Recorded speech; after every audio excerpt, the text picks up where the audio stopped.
Malam di rumah sakit bukanlah malam yang biasa. Tempat yang di siang hari ramai dengan pasien dan dokter berubah menjadi sunyi, mencekam, bahkan membuat bulu kuduk berdiri. Di balik lorong panjang dan bangsal yang gelap, seringkali ada cerita yang tidak pernah dicatat di laporan medis. Inilah kisah nyata seorang mahasiswi keperawatan bernama Septiana tentang pengalaman mengerikannya saat mendapat giliran jaga malam di rumah sakit tua dan bertemu dengan sesuatu yang seharusnya tidak ada di dunia manusia.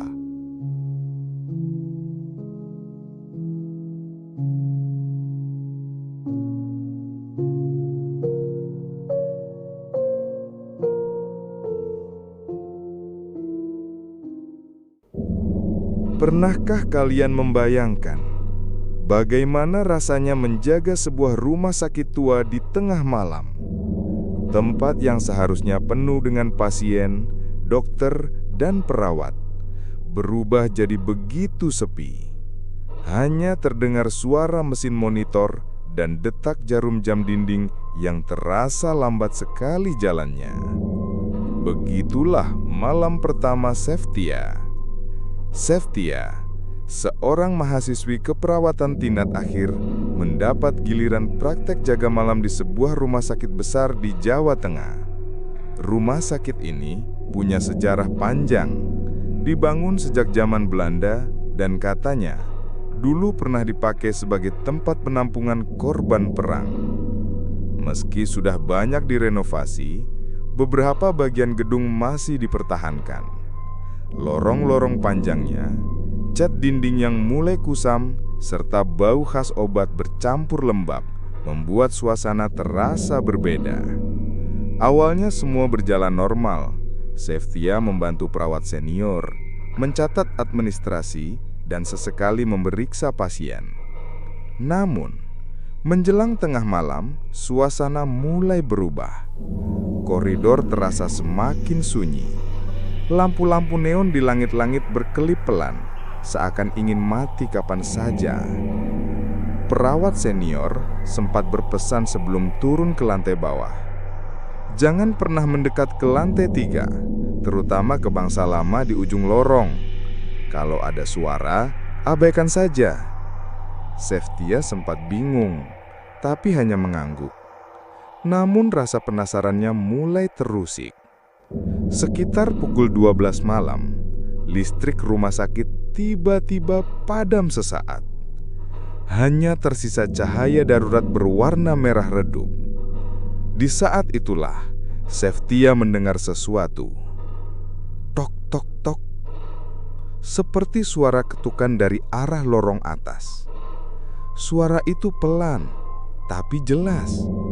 Dengan senter kecil di tangannya, ia memberanikan diri naik ke lantai 3. Lorongnya panjang, dingin, dan berdebu.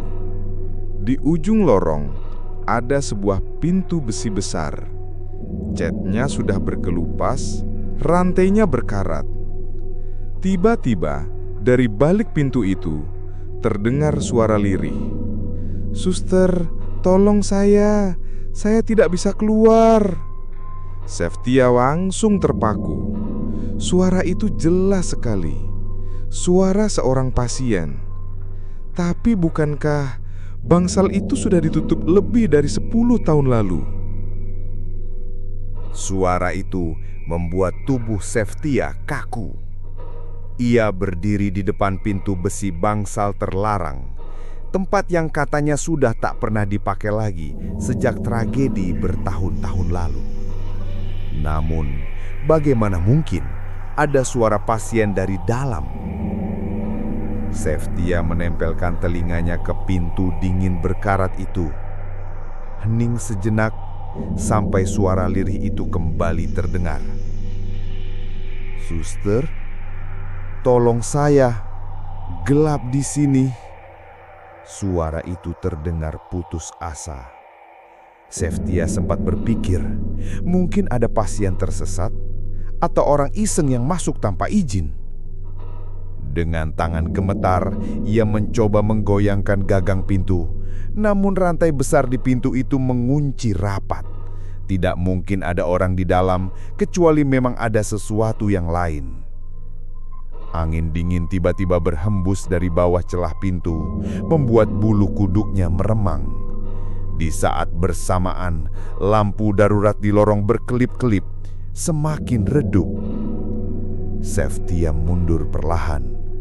Namun, tiba-tiba, brak! Pintu besi itu bergetar keras, seperti ada sesuatu yang menendang dari dalam. Seftia langsung terlonjak, hampir menjatuhkan senternya. "Suster, bukakan pintunya!" Kini suara itu lebih berat, lebih dekat, seperti tepat di belakang pintu. Jantung Seftia berdegup kencang. Ia berlari kecil kembali ke tangga, tapi baru beberapa langkah, terdengar suara langkah kaki mengikutinya. Pelan, tapi teratur. Tok, tok, tok. Seftia menoleh cepat. Lorong itu kosong, namun ia melihat bayangan hitam tinggi menjulang menempel di dinding. Bayangan itu bergerak, padahal tidak ada sosok yang menimbulkannya. Ketika ia sampai di bawah, perawat senior sudah menunggu dengan wajah pucat. Tanpa ditanya, wanita itu langsung berkata lirih, "Kamu dengar suara itu ya?" Seftia hanya terdiam, keringat dingin menetes. Perawat itu menunduk, suaranya bergetar. "Jangan pernah jawab panggilan dari sana. Kalau sudah dengar, berarti dia sudah tahu namamu." Malam itu Seftia mulai mengerti. Peringatan yang diberikan bukanlah sekedar cerita lama. Apapun yang mendiami bangsal terlarang itu, kini sudah mengetahui keberadaannya. Setelah percakapan singkat dengan perawat senior, Seftia berusaha menenangkan diri. Ia kembali ke meja administrasi, mencoba menulis laporan. Tapi tangannya gemetar, seolah ada rasa was-was yang terus mengintai. Lorong di depannya terasa makin panjang, makin sunyi. Setiap kali ia menunduk menulis, ia merasa ada bayangan yang berdiri di ujung lorong. Tapi saat ia menoleh, lorong itu kosong. Pukul 1:30 dini hari, salah satu pasien tua tiba-tiba menekan bel darurat. Dengan cepat, Seftia masuk ke ruang rawat. Namun pasien itu hanya menatapnya lekat-lekat, matanya merah berair. Dengan suara bergetar, pasien itu berkata, "Suster, tadi saya lihat ada orang berdiri di belakangmu. Mukanya hitam, rambutnya menutupi wajah. Dia tersenyum." Darah Seftia langsung berdesir. Ia menoleh cepat. Tak ada siapapun. Tapi bau menyengat tiba-tiba memenuhi ruangan. Bau menyengat seperti daging busuk bercampur formalin. Lampu kamar pasien berkedip-kedip. Di cermin wastafel, samar-samar terlihat sosok perempuan berdiri di belakang Seftia. Rambut panjang, pakaian pasien lusuh penuh noda darah, wajahnya hancur sebagian seakan terbakar. Seftia menutup mulut menahan teriakan. Ia mundur, tapi bayangan itu di cermin tetap mendekat. Bahkan saat ia menoleh langsung, ruangan kosong. Tapi di cermin, sosok itu semakin jelas. Lalu cermin itu retak pelan. "Seftia." Suara serak itu memanggil namanya. Seftia terhuyung keluar kamar pasien. Lorong gelap, lampu hanya menyala separuh. Dari ujung lorong, terdengar suara kursi roda berdecit, perlahan, semakin dekat. Krek, krek, krek. Senter di tangannya bergetar saat ia menyorot ke arah suara itu. Kosong, hanya kursi roda tua bergerak sendiri, menuju dirinya, lalu berhenti tepat di depannya. Seftia mundur ketakutan, tapi dari kursi roda itu terdengar suara napas berat, seolah ada yang duduk di sana meski tak terlihat.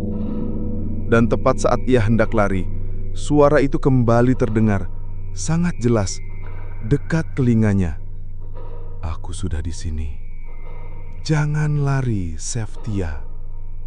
Tidak ada yang bisa menolong Seftia malam itu.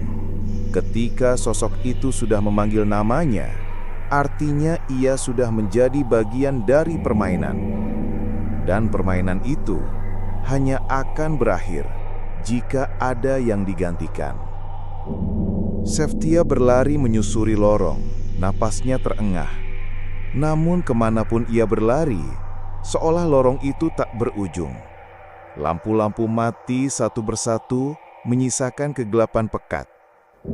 Tiba-tiba, pintu besi bangsal terlarang terbuka dengan sendirinya. Rantai berkarat terlepas, bergemerincing jatuh ke lantai. Dari dalam ruangan yang gelap, angin dingin berhembus kuat, membawa bisikan suara-suara aneh. Suster, masuklah. Temani kami. Jangan tinggalkan aku sendirian. Tubuh Seftia gemetar. Kakinya seolah terkunci. Dipaksa melangkah ke dalam ruangan itu. Begitu ia melewati ambang pintu, lampu lorong langsung padam total. Ruangan itu gelap. Hanya cahaya senter yang bergetar di tangannya. Sejenak ia melihat deretan ranjang berkarat, kasur yang masih bernoda darah, dan tirai robek yang bergoyang pelan. Di setiap ranjang ada bayangan samar seperti pasien. Ada yang duduk, ada yang terbaring, semua menoleh ke arahnya dengan wajah rusak, pucat dan tak bernyawa. Seftia mundur, tapi dari belakang tirai, seorang perempuan muncul. Wajahnya hancur separuh, matanya melotot, bibirnya sobek hingga ke pipi. Ia mengenakan gaun pasien lusuh. Sosok itu berjalan perlahan sambil menyeret infus yang sudah berkarat. Matanya menatap tajam ke arah Seftia. "Kamu pengganti aku, kan?" Seftia ingin berteriak, tapi suaranya tercekat. Senter di tangannya mati, gelap total. Tiba-tiba, banyak tangan dingin mencengkram tubuhnya dari arah ranjang-ranjang, menarik lengannya, kakinya, seolah ingin membawa ikut bersama mereka. Dalam kegelapan itu, suara perawat senior terdengar jauh berteriak panik memanggil namanya. Namun suara-suara lain menenggelamkannya. "Jangan pergi, tetaplah di sini selamanya." Seftia berjuang melepaskan diri. Dengan sisa tenaga, ia meraih pintu dan mendorongnya keras. Begitu keluar, pintu besi itu menutup kembali dengan hantaman keras, seolah mengurung semua suara dari dalam. Ia terjatuh di lorong, tubuhnya lemas, wajah pucat. Perawat senior menghampiri. Malam itu, Seftia selamat. Tapi sejak kejadian itu, ia selalu merasa ada yang mengikutinya. Setiap kali ia berjalan di rumah sakit, ia bisa mendengar suara roda kursi yang berdecit pelan di belakangnya. Dan terkadang saat ia bercermin, bayangan perempuan itu masih berdiri tepat di belakangnya. Sejak malam itu, Seftia tak pernah lagi sama. Bangsal terlarang itu tetap terkunci, tapi bisikan dari dalam seakan masih bisa ia dengar setiap malam. Dan yang lebih menyeramkan, sosok perempuan itu seakan terus mengikutinya, bahkan di luar rumah sakit. Sampai hari ini, Seftia selalu berkata, "Jika kalian suatu saat mendapat giliran jaga malam di rumah sakit tua, jangan sekali-kali mendekat ke bangsal yang sudah ditutup. Karena begitu kalian mendengar suara panggilan dari balik pintu, artinya dia sudah tahu nama kalian."